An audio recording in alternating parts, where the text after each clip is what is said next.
Greetings, it is May 8th, 2016. I'm going to read the text of a letter to the editor I authored that was published in the Seattle Times on July 26th, 1995,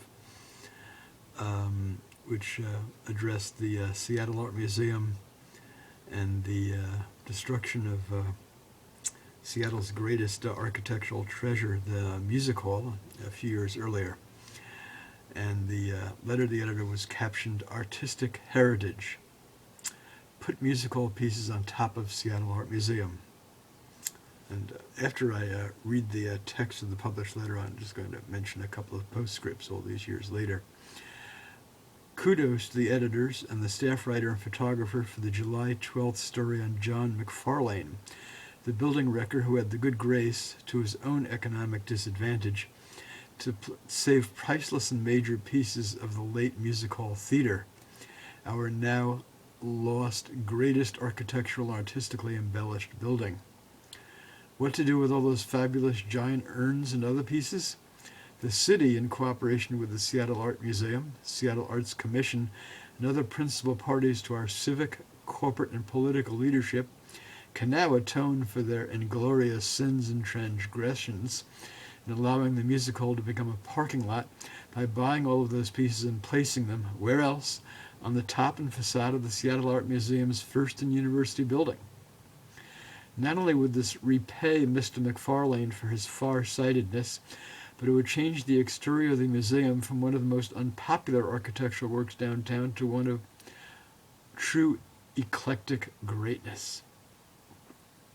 While the museum's main architect, Robert Ventura, will probably scream about artistic integrity and other tripe, a popular outpouring of support for the idea could change his regional rep from a scoundrel who ripped off Seattle with a second-rate work to an instant hero who understood that creating eclectically designed architecture using remnants from a community's fantastic but demolished architecture really makes aesthetic sense.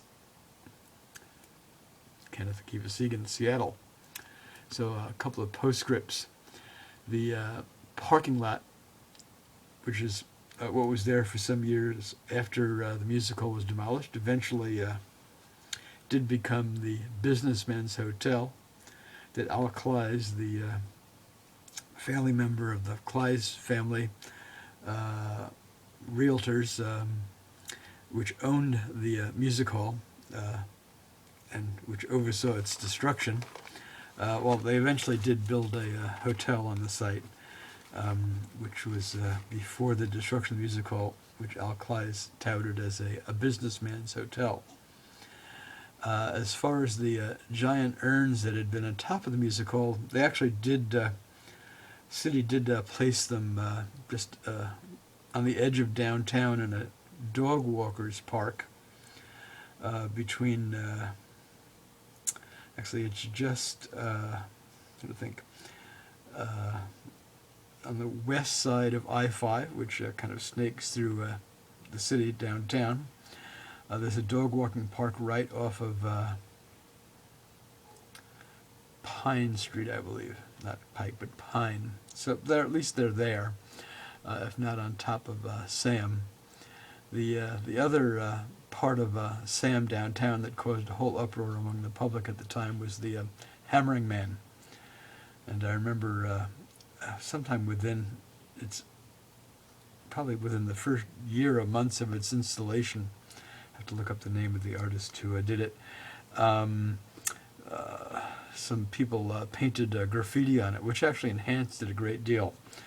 I recall an exhibit at Sam's Volunteer Park branch before it became the Asian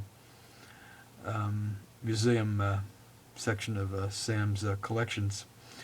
And they had an exhibit in the kind of main entry room of a whole number of hammering men, and they were fabulous. Different sizes, colorful, and so on. And yet the one that they chose for installation on the corner where the museum is there on First Avenue is just kind of like solid black, kind of like monolith-like. It's almost like a third cousin to the Columbia Center building. which is speaking of unpopular architecture, was extremely unpopular after it was constructed. Anyway, there you have it. Time moves on, curators change, artists, whatever, continue doing their thing, and there you have it.